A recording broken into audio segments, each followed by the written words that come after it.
benefiting from the professional connections of your parents. So you must be the idle one, right? No. Children too. Why did he release my child from your judgments? How did someone like you manage to enter into a marriage? What underhanded tactics did you employ? My mother-in-law and sister-in-law never warmed up to me, consistently tossing sarcastic comments my way and spreading baseless rumors about me. It was undeniably draining. I'm Karen Williams, 35 years old, married for 7 years to John, who is about to turn 37. Following my father's passing 6 years ago, we relocated to a new home, where we've been cohabiting with my mother. The three of us together. John is caring, and he has built a harmonious relationship with my mother, creating a tranquil and satisfying home life for us. Nevertheless, my professional journey has been a roller coaster, bringing about significant stress. Initially, right after college, I joined my father's company, where he held the CEO position, as a way to find my footing. However, upon careful self-reflection regarding my skills and interests, I realized it wasn't the right fit for me, prompting a change in my career path. Although it was a challenging decision in the first year of my marriage, looking back now, I'm relieved I made the switch. I have 2 brothers, both of whom opted to work in our father's company. Considering my mother's presence there as well, it felt almost inevitable that I would follow suit eventually.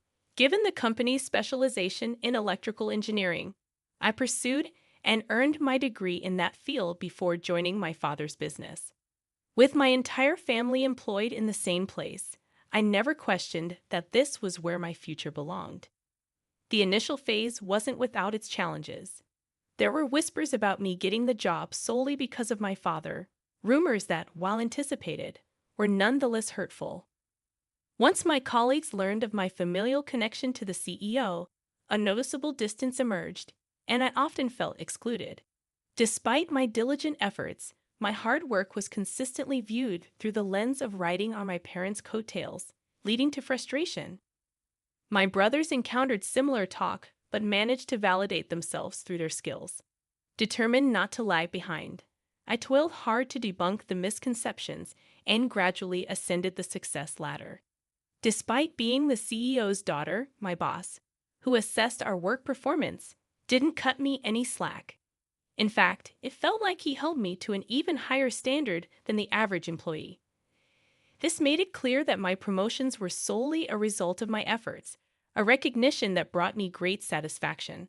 However, the joy of this achievement was marred by allegations of favoritism, leaving me disheartened. No matter my accomplishments, they were consistently perceived as mere byproducts of riding on my parents' coattails, a source of deep frustration. 3 years into my tenure at the company, I met my husband.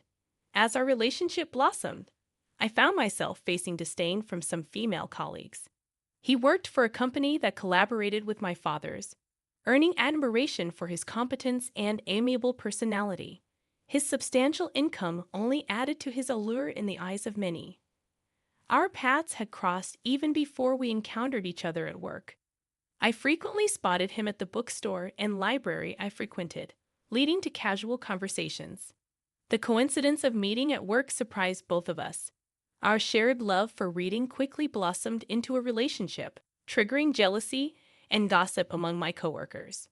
Throughout our relationship, I got acquainted with my husband's family, but my mother-in-law and sister-in-law harbored a dislike for me. Their snide remarks were a regular occurrence when my husband and father-in-law were out of earshot. Having a job is a breeze for you, thanks to your father. It must be delightful to live a life without challenges. They firmly believed that I sailed through life on the coattails of my parents' achievements, enjoying a generous salary solely because of their success. Yet my father would never hire someone lacking the necessary skills, even if it were his own child. While he is a family-oriented and kind-hearted individual, he maintains a strict separation between personal and business matters. In the professional realm, he never shows favoritism just because I'm his daughter. My employment was contingent on having the requisite skills. I hold deep respect for my father's capabilities as a CEO, and I find it disheartening when others unjustly criticize his judgment.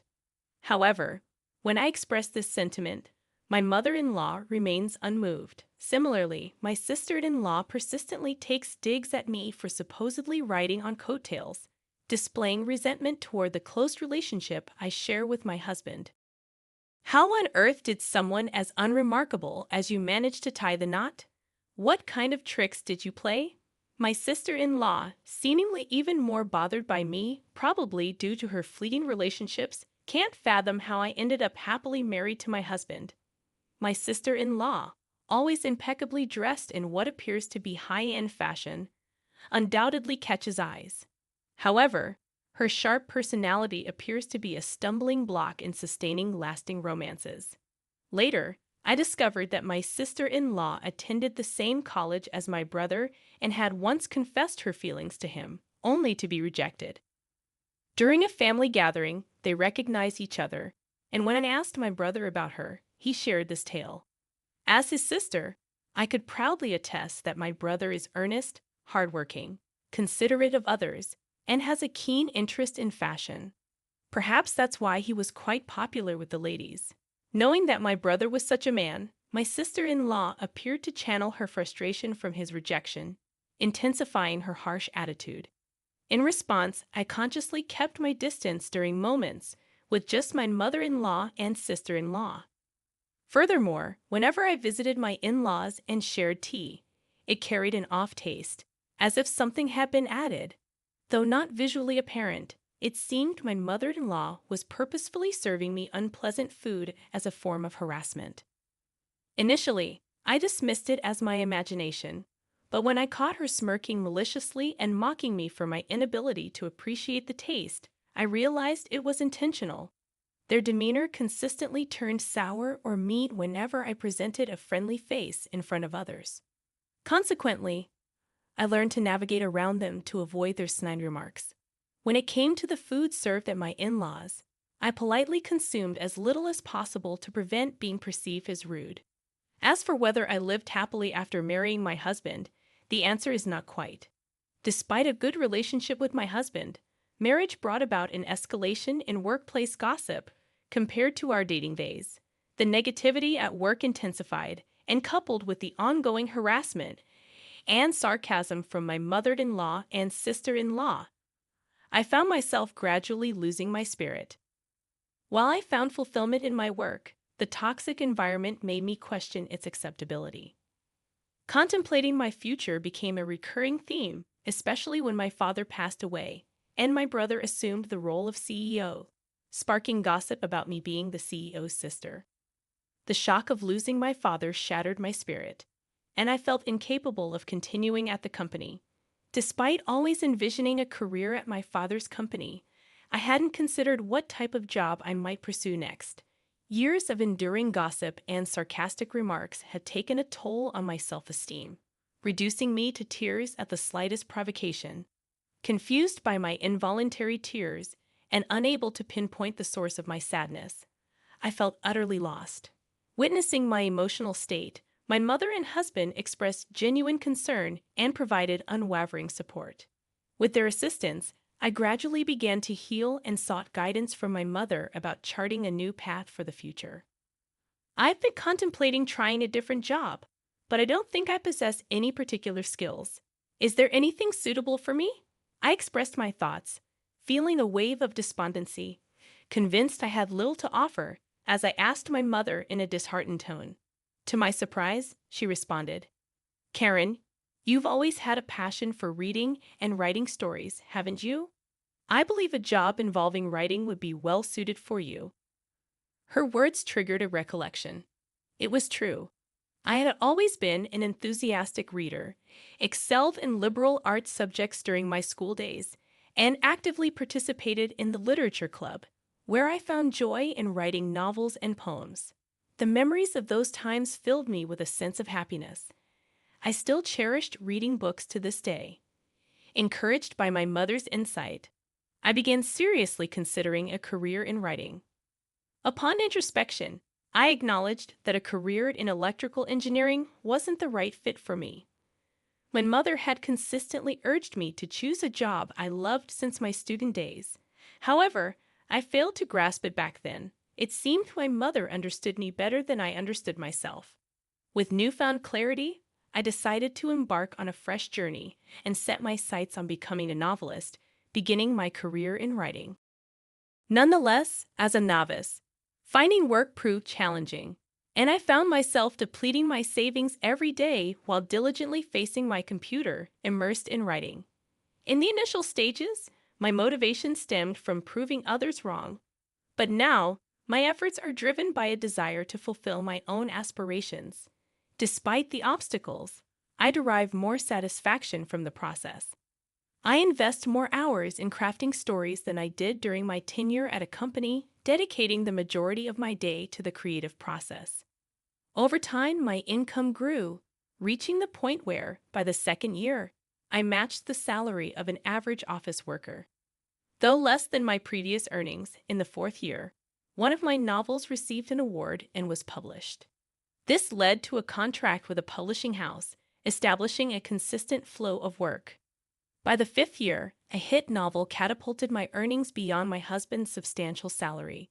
Subsequently, my work transitioned into adaptations for comics and dramas, keeping me occupied while ensuring a steady income. The journey has been challenging, but as a novelist, I now realize that my previous occupations were not well suited for me. However fitting the role of a novelist may be for me, reaching this point wouldn't have been possible without the substantial support from my mother and husband. Regrettably, my mother-in-law and sister-in-law, upon learning of my novelist endeavors, preemptively dismissed my chances of success and began making disparaging comments, insinuating that I was merely relying on my husband. The comments took a turn for the worse after my father-in-law's passing. Since I predominantly write from home, they took to labeling me as a nerd. Their jealousy intensified due to our residence in a high-rise luxury condo, making their remarks even more spiteful. "You're just idling at home, living off your husband's earnings, aren't you? Must be nice. Life's easy when you don't have to work for it." They presume my husband is solely responsible for our condo purchase and covers all our living expenses. Their conviction that I don't contribute financially is especially pronounced, particularly since I made a career switch to become a novelist. The condo, in reality, was an inheritance from my father, so my husband played no role in acquiring it. The impressive amenities within the building practically eliminate the need for me to venture outside, further fueling their misconception that I'm a recluse. However, I share the living costs with my husband, a fact I've clarified multiple times. Despite my explanations, they persist in believing that my husband covers all expenses. Their comments persist behind my husband's back, and I endure it despite the stress it brings. On top of that, they make insensitive remarks about my decision not to have children, a topic that first emerged when I turned 30 and has since become tiresome.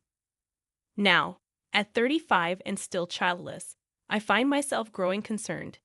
Two individuals have made me uncomfortable, dismissing my work explanations and opting instead for insults.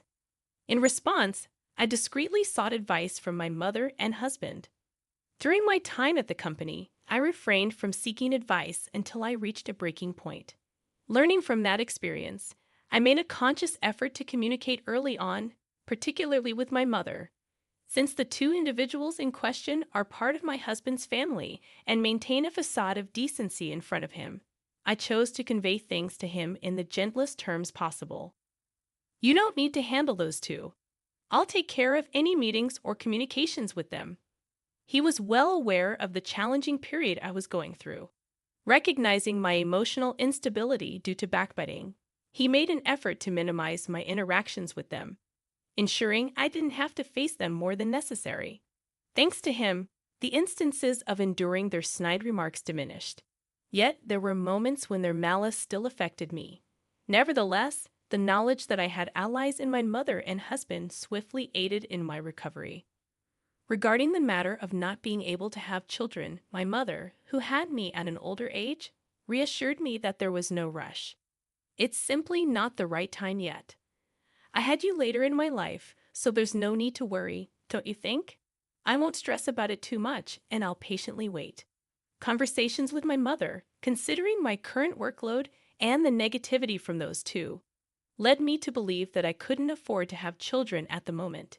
Despite feeling a sense of urgency, I decided to minimize my concerns as much as possible. Though I continued to endure snide remarks from the two of them, my mental state was more stable than when I was employed at the company. The house my father bequeathed us was well designed and well located, providing a peaceful abode where I lived harmoniously with my mother and husband, experiencing genuine happiness. Additionally, the shared facilities offered gym equipment and a workspace, allowing me to exercise and take breaks during work, facilitating a smoother daily routine. However, one day, my energetically working mother suddenly collapsed and succumbed to a stroke. She had gone to work as usual, and I had bid her farewell with a smile. Without any chronic illnesses, I had presumed she would live much longer, making the news of her passing all the more shocking. Upon reaching the hospital, I gazed at her peaceful face, resembling someone who had just fallen asleep, with a sense of disbelief. Though it felt unreal as I organized her funeral, my emotions gradually settled, and I mourned quietly. I can't believe she's gone so suddenly. She was fine just this morning. My husband, familiar with my mother's lively morning routines, shared my disbelief and cried. Having a close and enduring relationship with her, he mourned alongside me. Despite our sorrow, we prepared for the wake and funeral, managing the reception as acquaintances came by to offer condolences. Witnessing the outpouring of love for my mother brought me solace during a difficult time. My mother-in-law and sister-in-law arrived, and perhaps because they were in the company of my husband, they maintained a somber demeanor. However, when my husband was occupied with others, they leaned in to whisper, "With your mother gone, it's going to be tough from here on out. And since we're family, we don't need condolence money, right? Don't worry, I won't give a dime to someone who's just a gold digger." Their insensitivity at such a time left me appalled. Not only were they stingy about the condolence money, but they also mocked me, claiming I had been too dependent on my mother for my age. While I felt anger towards them, I began to consider that directing my energy towards getting mad at them was futile. My husband, on the other hand, grew increasingly infuriated by their audacious behavior. "If you're planning to sell the family home, why wouldn't you discuss it with me? It's your decision, so if there's no house, that's not my problem." He categorically refused, and realizing they couldn't persuade him, they audaciously turned to me. "Hey, Karen, could you please talk to John about letting us stay? We won't ask you to leave, and it's fine if you live with us. If things remain as they are, we're out of options. Please convince him." After enduring their ridicule, their arrogance seemed insurmountable. It's my house, under my name, yet they carried themselves with an air of entitlement. Although I've always rejected the idea, the thought of living with them filled me with dread. Before I could sarcastically refuse, my husband erupted in anger again. "Enough is enough. After all the nonsense you've put Karen through, you've got some nerve. Just stop asking for a share of the home sale money and go back where you came from. I don't even want to see you two anymore." With that, he unambiguously declared dissownment. Despite their persistent attempts to latch onto my husband, we chose to ignore them. Settling the bill at the restaurant, we promptly departed. Nevertheless, they shamelessly showed up at our upscale condo on occasion, unrepentant. After explaining the situation to the building manager, they were warned. The manager made it clear that if they continued causing a disturbance, the police would be called. Undeterred, they still loitered around the front door, pressuring my husband to let them move in or provide financial assistance. When my husband, reaching his limit, threatened to involve the police, they finally ceased their visits. It seemed he was serious about severing ties, taking legal steps to disown them. However, their persistence took a new form as they inundated our phones with messages and emails, pleading to live with us and requesting money. The constant harassment reached a breaking point, prompting me to immediately block their numbers. It turned out their family home was difficult to sell for a substantial amount due to its age and inconvenient location. Counting on my husband without any savings of their own, they resorted to selling whatever they could and moved into a cheap, run-down apartment. Struggling to find stable employment, they now scrape by with multiple part-time gigs, leading a busy but challenging life. As for me, a wave of good news arrived once the relentless messages ceased. The joy of pregnancy lifted the worry I had about not being able to have kids. With this happy news, I finally felt a glimmer of hope after a prolonged period of difficulty. Determined to be the kind of mother my child can always feel safe with, akin to my own mother, I eagerly anticipate the arrival of my baby while continuing to dedicate myself to my work.